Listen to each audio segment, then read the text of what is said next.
Photogenic है। मैं जब पढ़ा जाता है तो यूं मैं ऐसे ऐसे नहीं पढ़ता, पूरा पेज ऐसे ही, और मैं ऐसे रख देता हूँ।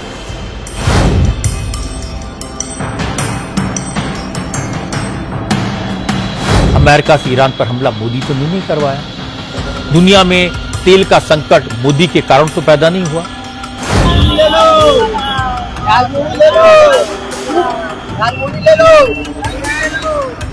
नरेंद्र मोदी साहब सबसे बड़े अर्थशास्त्री हैं। नरेंद्र मोदी साहब अंतर्राष्ट्रीय मामलों की जानकार हैं। नरेंद्र मोदी साहब की वजह से अलग अलग देशों से हमारे अच्छे रिश्ते हैं। नरेंद्र मोदी साहब की वजह से पूरा देश विकसित होने की बिल्कुल कगार पर खड़ा हुआ है। ये कहानियां मैं नहीं बताता हूं, ये इस देश की गोदी मीडिया बताती है। लेकिन अगर वही नरेंद्र मोदी साहब अपनी योग्यताओं को बताने लगे तो उनकी योग्यताएं सुनकर आप हैरत में भी पड़ सकते हैं और हो सकता है गोदी मीडिया पर हंसे भी। यही नहीं, आज आपको दिखाऊंगा जब हर तरफ लानत मलानत होने लगी तो आखिरकार मोदी साहब से लेकर उनके कैबिनेट मंत्री कोई एक कोई दो गाड़ियों में घूम रहे थे, लेकिन ये बात उनके चमचों को कैसे पसंद आती तो बताता हूं, आपको दिखाऊंगा आज। जो दिन, 2 दिन, 3 दिन, ये 4 दिन की सिर्फ एक नौटंकी भर से कुछ नहीं है, उस पर भी विलाप किया जा रहा है, सलाह दी जा रही है कि ये मत करिए साहब, आप बहुत जरूरी हैं साहब, बहुत जरूरी। जबकि इन्हीं लोगों को पहले सवाल पूछना चाहिए था कि 28 तारीख के बाद सो रहे थे क्या, लेकिन तब नहीं पूछ पाए। आगे भी आपको बहुत सारी खबरें दिखाने जा रहा हूं, कैसे इनके मंत्री भी अब एक गाड़ी से निकल रहे हैं, कितने दिन तक ये सवाल है। और तो और कई महत्वपूर्ण खबरें भी हैं, दिखाऊंगा कैसे देश में विरोध हो रहा है नरेंद्र मोदी साहब की अपील का। नमस्कार, मैं हूं प्रज्वल गौतम और आप देख रहे हैं the live TV. The live TV, सच सबसे आगे। पहले आप जरा ये खबर देखिए। बयान पुराना है लेकिन आपको सुनना चाहिए, बड़ा शानदार बयान है। मैंने कॉलेज कुछ देखा नहीं है। चीफ सेक्रेटरी चीफ सेक्रेटरी उन्होंने मुझे फाइल दी। उन्हें राज्य के सेंसिटिव और महत्वपूर्ण इशू है, आप समय निकाल कर इसको पढ़िए ताकि कभी भी आपको इन चीज़ों पर पोजीशन लेना पड़ेगा, बोलना पड़ेगा, आपको सारे इश्यूज को एड्रेस करना पड़ेगा। मैं ऐसे ही उसकी हाइट देख रहा था फाइल की 3 बार 4 बार मैं उन फाइलों को ऐसा भी नहीं किया, अच्छा वहीं रही। मेरे मन से आवाज उठी कि ये मैं ऐसे कोई एकेडमिक स्टडी करके सरकार नहीं चला सकता, आई कांट डू दैट। मेरे अफसरों जो 3 अफसर थे, मैंने कहा भैया मुझे सीएस साहब दे गए हैं, मैं तो इतना पढ़ नहीं पाऊंगा, आप लोग मुझे इसका समझाइए, आखिर के ये मसाला है क्या, मुझे कहाँ से शुरू करना, क्या करना। मैं ऐसे ही कि कागज देखता जाऊंगा तो मेरे बस का रोग नहीं है। और फाइल नाम की चीज पढ़ना, ये तो मेरी बोरिंग भी प्रकृति में ही नहीं है, मैंने कभी जिंदगी में देखा नहीं। तो बहुत लंबा इनका बता देता हूं कि ये क्या क्या बोल रहे थे। ये एक वीडियो मोदी को समझने के लिए काफी आप समझ सकते हैं कि प्रधानमंत्री जैसे पद के लिए उनमें कितनी योग्यताएं हैं, या बतौर मुख्यमंत्री भी कैसे काम करते रहे होंगे, नौकरशाह उन्हें कैसे मूर्ख बनाते रहे होंगे और वे खुशी खुशी बनते रहे होंगे। कमाल यह है कि बंदा बड़ी बड़ी फेंके जा रहा है, मैं तो स्कैन कर लेता हूँ, पढ़ता नहीं हूँ वगैरह वगैरह। शायद वे मधु ईश्वर को इम्प्रेस करने के लिए नॉन बायोलॉजिकल रूप दिखा रहे थे, या फिर मधु उस समय उनकी भक्ति, इसलिए वे झोंक में बोल गई। उन्होंने सोचा नहीं कि बाद में ये इंटरव्यू उनकी फजीयत करवा सकता है। कोई आश्चर्य नहीं होना चाहिए कि भारत गर्त में क्यों जा रहा है, सरकार का हर फैसला क्यों गलत साबित हो रहा है। एक बात इसमें वे जोड़ना भूल गए, या फिर मधु केशवर पूछना भूल गई कि क्या उनकी पूरी ऊर्जा चुनाव जीतने, सत्ता में बने रहने और हिंदू मुसलमान करने की तरकीबें लगाने में खर्च होती हैं। ये कह रहे हैं भाई डॉक्टर मुकेश कुमार। खैर, पीएम मोदी के काफिले में अब 2 गाड़ियां हैं, ये एक बड़ी खबर निकल कर आई है, गोदी मीडिया के लिए बड़ी खबर है। क्या वेल, ये गोदी मीडिया इसको लेकर बहुत टेंशन में है इन दिनों कि ये क्या कर लिया आपने एक अपील की, उस अपील का वो असर नहीं हुआ जो कोरोना काल में हुआ था, ये सब नहीं होना चाहिए। हाँ, यही कर रहा है गोदी मीडिया, बहुत परेशान रहती है। वो ये रहती है कि राजा साहब ने एक आदेश दिया या एक अपील की, पहले जनता खुशी खुशी बिना किसी सवाल के उस पर टूट पड़ती थी कि हमें वो करना है, कोई आलोचना नहीं, कोई विरोध नहीं, कोई लेना देना नहीं। लेकिन वक्त बदलता है तो तब क्या होता था, तब ये खुद भी कहते थे कि हाँ देखो देखो इससे बेहतर कोई नहीं, विश्व गुरु और तमाम चीजें। आज उनका विरोध हो रहा है उनके बयानों का, क्योंकि उनके बयान में कथनी और करनी में अंतर नजर आ रहा है, तो उसके बाद उन्हें आना उसी में पड़ेगा, ठीक है ना। तो अब आए उस पर तो मोदी मीडिया परेशान है कि ऐसा कैसे हो सकता है।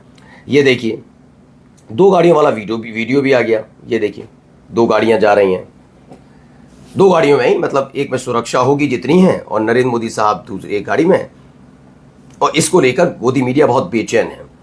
रूबिका लियाकत लिखती हैं, पढ़िए, पीएम जब आपसे कुछ करने को कहते हैं तो खुद भी करते हैं। पीएम का काफिला है, केवल 2 गाड़ियां हैं।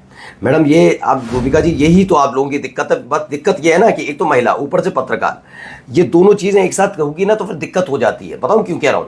क्योंकि जब आपकी आलोचना की जाएगी तो फिर महिला वाला कार्ड मत खेलिएगा। आपको पता है जिस दिन नरेंद्र मोदी साहब ने 10 तारीख को, जिस वक्त ये आर्थिक संकट, विदेशी यात्रा 1 साल रद्द, 1 साल सोना मत खरीदो टाइप की बातें की थी, उसी दिन वो गुजरात में लंबा चौड़ा काफिला निकाल रहे थे, रोड शो। तब आपने नहीं कहा। आज ये 2 गाड़ियों वाला 3 दिन बाद, सोचिए 3 दिन बाद 10 तारीख को कहते हो, 13 तारीख को ये तस्वीर आती है, तब उनकी भक्ति में लीन नजर आते हैं। देखिए ये एकदम झूठ। हमें विदेश जाने का मना करके खुद 15 मई को विदेश निकल रहे हैं, इस पर भी बात करनी चाहिए। बिल्कुल बात सही है। अभी उसको भी रद्द करवा हो सकता है, अगर विरोध किया जाए तो 15 तारीख को भी रद्द हो जाए। देखिए चित्रा त्रिपाठी भी हैं, कह रही है पीएम नरेंद्र मोदी की सुरक्षा सर्वोपरि होनी चाहिए। ओके, उनकी सुरक्षा गाड़ियों में कटौती करना ठीक नहीं। इन्हें बड़ी दिक्कत है इन सब लोगों को, इसीलिए देखिए इनके लिए क्या क्या लिखते हैं, और चाटो तलवे अभी तो कम है। त्रिपाठी संदीप सिंह जैसे लोग लिख रहे हैं, बस ये है कि बाद में इनको धमकी देने पर उतर आएंगी कि आपने एक महिला से ऐसा लिख दिया, एक महिला के बारे में कह दिया। बिल्कुल सही कहा कि महिलाओं के बारे में ऐसे शब्दावली का इस्तेमाल नहीं करना चाहिए किसी को भी, लेकिन अगर महिला पत्रकार है तो उसे पत्रकारिता भी कर लेनी चाहिए। उनको बताना चाहिए कि पीएम नरेंद्र मोदी साहब ने जब ये बयान दिया, वो बयान देने में वो तकरीबन 2 महीना 10 दिन लेट थे, क्योंकि चुनाव चल रहे थे। क्या इसका विश्लेषण चित्रा त्रिपाठी करेंगी, रूबिका लियाकत करेंगी? क्या इसका विश्लेषण किया गया?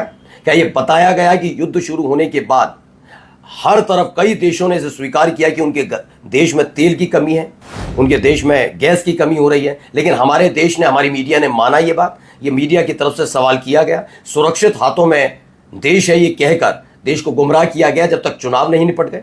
ये नहीं बात सच थी? जिस दिन नरेंद्र मोदी साहब ने ऐलान किया उस दिन क्या रोड शो नहीं निकल रहा था? क्या सोमनाथ मंदिर के ऊपर से फाइटर जेट नहीं उड़ाए गए थे? ये सारी चीजें नहीं हुई थी? ये सवाल पूछा गया? नहीं। चलिए अब आइए जरा एक और गाड़ी वाला भी देख लीजिए। वो तो 2 गाड़ी वाले थे, ये एक और गाड़ी वाले। ये देखिए एक गाड़ी से जा रहे हैं, पूरा फिल्म यहीं से शुरू होती है। देखिए चलती जाती है गाड़ी, चलती जाती है गाड़ी, चलती जाती है गाड़ी, चलती जाती है गाड़ी, सुरक्षा वुरक्षा कुछ नहीं है। ये देखिए, और ये गाड़ी बताई जा रही है केंद्रीय मंत्री अश्विनी वैष्णव की है। पीएम मोदी की अपील का असर हुआ, रोमिता तिवारी कहती हैं। ओके, केंद्रीय मंत्री अश्विनी वैष्णव ने भी पायलट गाड़ी भी छोड़ी, केवल एक गाड़ी का कर रहे हैं इस्तेमाल, और इससे वो देश पर एहसान कर रहे हैं। इसमें राजीव निगम कहते हैं ये सब हजारों गाड़ियों का काफिला करोड़ों लीटर तेल चुनाव में बर्बाद करके अब नौटंकी कर रहे हैं, ये राजीव निगम का कहना है। विरोध भी हो रहा है, इनको भी जरा सुन लीजिए। ये तो अलग ही तरह की बातें करते हैं, जरा इनको भी सुनिए। मोदी ने अगर गोल्ड कम खरीदने को कहा, फॉरेन ट्रेवल कम करने को कहा, तो इसमें इतनी हाय तौबा मचाने की क्या जरूरत है? ओके, अमेरिका से ईरान पर हमला मोदी तो नहीं करवाया। दुनिया में तेल का संकट मोदी के कारण तो पैदा नहीं हुआ। नहीं हुआ। हाँ, जिन चीजों पर फॉरेन एक्सचेंज ज्यादा खर्च होता है जी, उनमें किफायत बरतने में किसी को क्या प्रॉब्लम हो सकती है? बिल्कुल, मैं रजत शर्मा जी की इस बात से सहमत हूं।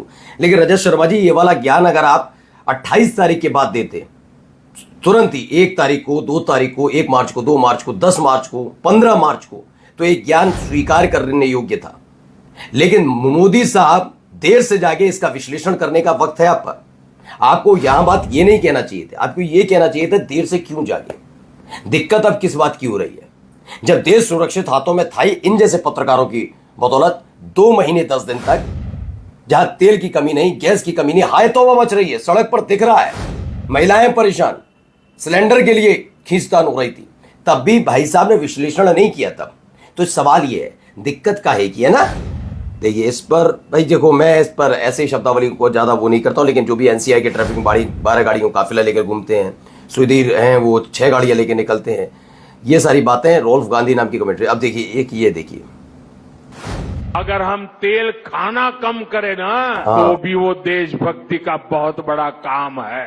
पेट्रोल डीजल का संयम से इस्तेमाल करना। अगर कार में ही जाना जरूरी है और भी लोगों को साथ बिठा ले। घर में कोई भी फंक्शन हो, कोई भी कार्यक्रम हो, हम सोने के गहने नहीं खरीदेंगे। हमें तय करना होगा कि जब ये संकट। एक लिखते हैं आज मोहम्मद, ये धर्मेंद्र बिलोटिया अपने ऊपर यूएपीए लगवा कर ही मानेगा। सही बात है, लोग भाई विरोध कर रहे हैं। देखिए अपना अपना तरीका है, कुछ ऐसा विरोध भी हो रहा है। लीजिए ले लो, झालमुड़ी ले लो, झालमुड़ी ले लो, झालमुड़ी ले लो।